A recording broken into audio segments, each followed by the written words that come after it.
Hi sa'yo, kamusta ka na?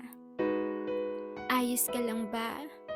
Sana okay ka lang ha, kasi napapansin ko last night na ang lungkot mo.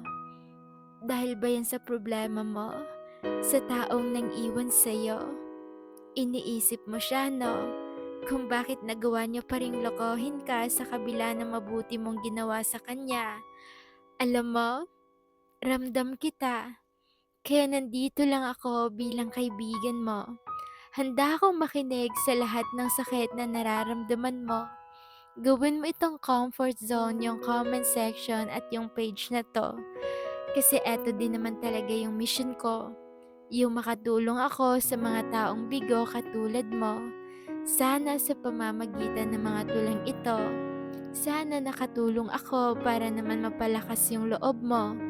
Alam ko mahirap ang pinagdadaanan mo, pero panandalian lang yan, maniwala ka. Dadating ang araw magiging okay ka rin. Dadating ang araw magiging masaya ka rin. Pero sa ngayon, dadaan ka muna sa proseso. Pero for sure, maniwala ka, makaka-move on ka rin. Kaya mo yan. Kayang-kaya mo yan. Okay?